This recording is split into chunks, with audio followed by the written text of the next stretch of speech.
안녕하십니까. 9월 5일 목요일 OBS 뉴스 오늘 시작합니다. 함께할 두 분 소개합니다. 김대현, 김성환 시사평론가 자리에 있습니다. 어서 오십시오. 네, 안녕하세요.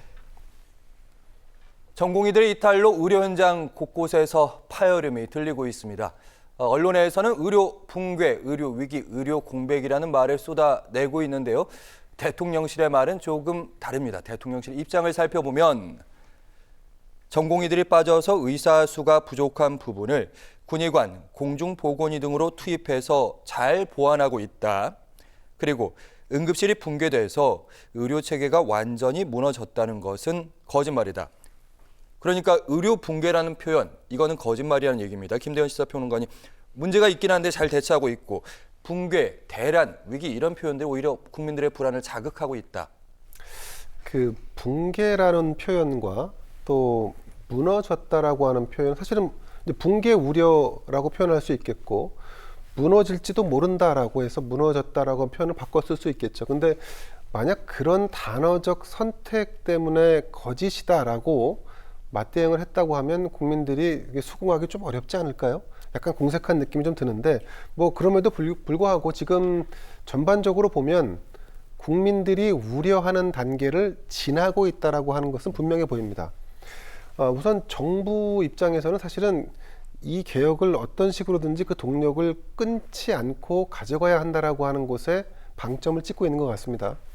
근데 그에 반해서 야당 등 이 지금 사태를 우려 섞인 시각으로 바라보는 입장에서 본다 그러면 이대로는 안 된다.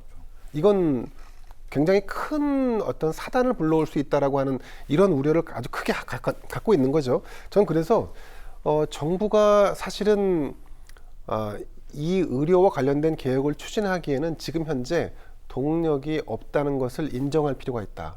지지율이 현저하게 낮기 때문에 지금 이 상황에서는 본인들이 우선순위를 두고 있는 이 개혁을 여기서 중단할 수 없다라고 하는 입장에 일정 부분 후퇴는 불가피한 거 아닌가 하는 생각을 합니다.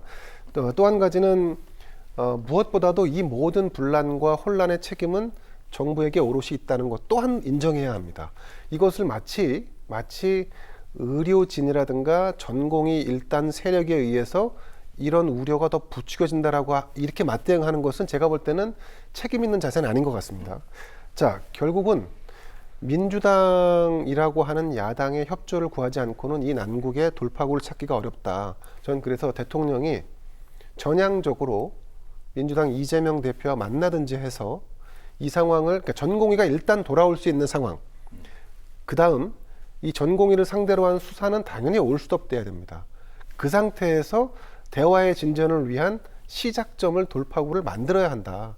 그것이 지금 현재 대통령이 해야 할 역할이 아닌가 하는 생각을 합니다. 알겠습니다. 말의 표현이 과한지 아닌지 얘기들을 하고 있는데 정부 관계자의 표현, 말의 표현들이 오히려 문제를 꼬이게 하는 측면도 있다는 지적도 나오고 있습니다. 먼저 한덕수 국무총리, 국민 불안은 떠나버린 전공의가 제일 먼저 잘못한 탓이다. 그러니까 의사 탓이다 이런 얘기인 거죠. 그리고 박민수 보건복지부 2차관, 본인이 전화해서 병원을 알아볼 수 있으면 경증이다. 그러니까 응급실은 주로 중증 환자가 가는 곳이라는 말을 강조하게 하면서 한 발언인데 이 말에 대해서 국민들은 좀 다르게 받아들이고 있죠. 그리고 이주호 부총리 겸 교육부 장관, 6개월만 버티면 우리가 이긴다. 기다려달라. 말을 좀 들어보면 이제 고개가 좀 갸웃거리는 대목이 분명히 있습니다. 마지막 이주호 부총리 겸 교육부 장관, 그러니까 우리가 이긴다. 이거 이기고 지는 그런 승패, 그런 게임 아니지 않습니까? 국민이 도대체 얼마나 불안해하고 얼마나 많은 국민이 응급 의료를 그러니까 혜택을 받지 못해서 숨져야지 그래야지 이렇게 긴장감을 가져야 되는가 이런 생각이 드는데요. 지금 최근 코로나19 사태랑 좀 비유를 하곤 하는데요. 코로나19 사태 때 우리가 한 4년 정도를 굉장히 힘들게 지냈잖아요. 사회적 거리두기 하면서요. 엄청나게 많은 자영업자나 많은 분들이 직장을 잃거나 가게 문을 닫아야 했습니다. 근데 코로나19 치명률이 높았기 때문에 우리가 그렇게 했던 거지 코로나19 바이러스 자체가 엄청나게 무서웠기 때문에 그렇게 한 게 아닙니다. 코로나19 때문에 많은 국민들이 돌아가실 위기에 처해 있었기 때문입니다. 특히 노인 세대들이 많이 돌아가실 위험이 있었고요. 지병이 있는 분들이 감염에 취약했기 때문에 돌아가실 가능성이 있었기 때문이었습니다. 그래서 모든 국민이 그 책임을 나눠 가졌던 거예요. 자, 응급의료 지금 공백 사태 무너지지 않았다고 지금 말장난을 하고 있는데요. 응급실에 실려가는 환자들은 특히 이제 119 구급대가 이송하는 환자들은 굉장히 다급한 경우가 많습니다. 그럴 때 우리 심장 같은 경우에 안 좋으면 30분 이내에 병원 꼭 가야 합니다. 이렇게 얘기를 하는데요.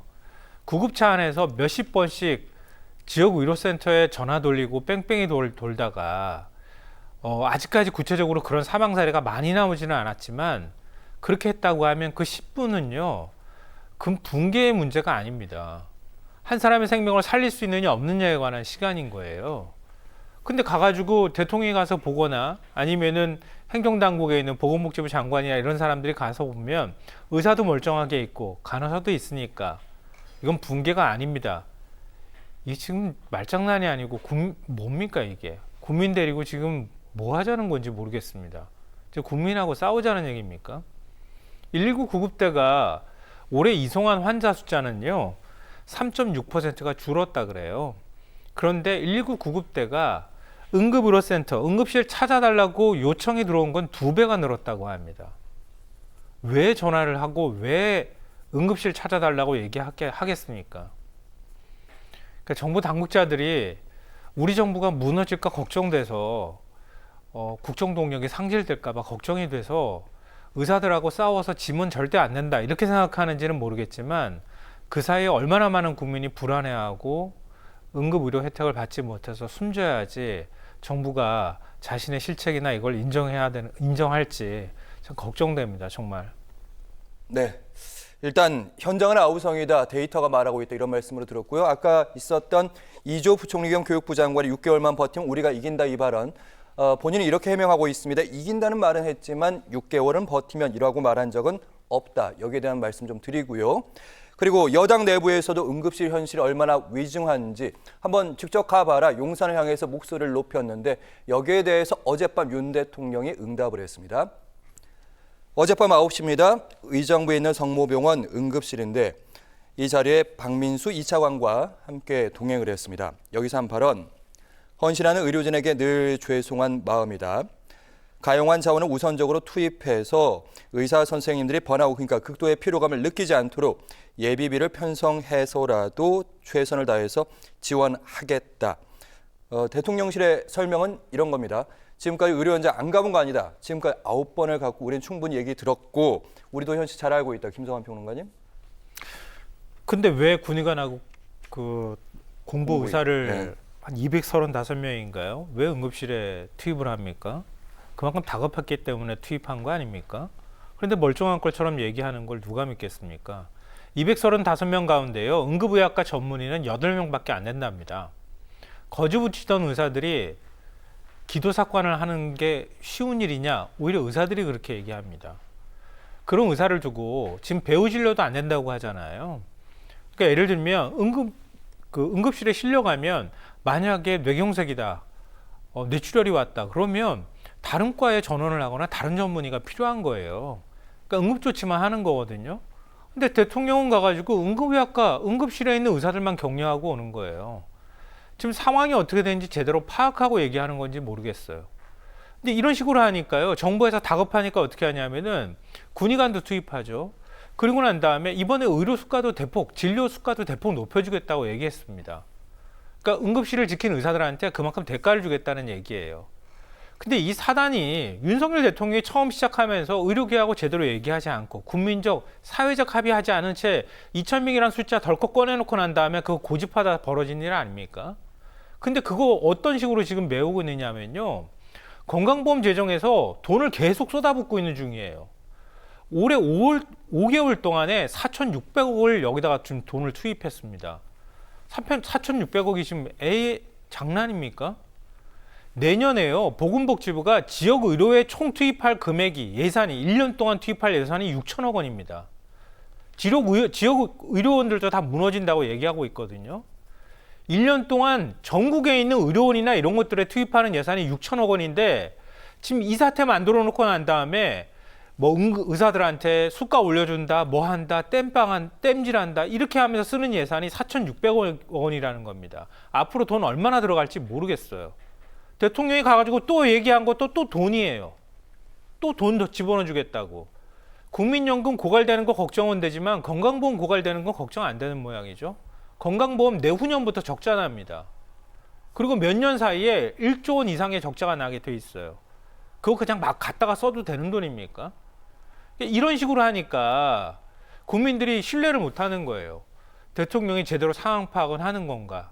그리고 의사를 늘리는 거에 대해서 국민 대다수는 저는 동의하고 있다고 생각하고 저도 그렇다고 생각하지만 합리적인 방식으로 어떻게 늘릴 것인가를 토론하는 게 아니라 어느 날 불쑥 꺼내가지고 그냥 무조건 싸움하듯이 하고 의사를 적으로 돌리고 그리고 그걸 지적하는 걸 여론을 호도한다고 하고 그리고 우리는 할 수 있다고 지금 얘기를 하고 있습니다. 이런 방식으로 정책을 추진하면 그 후과는 누가 감당합니까? 결국은 그 피해도 고스란히 국민들이 보고 그 후과도 국민들이 다 감당해야 됩니다. 윤석열 대통령이 할 겁니까? 아마 하지 않을 거라고 생각하거든요. 이런 방식으로 정책이나 국정 운영을 해버리면 나중에 가가지고 정말 불행한 일이 계속 발생할 수 있어요. 정말 이러지 않았으면 좋겠습니다.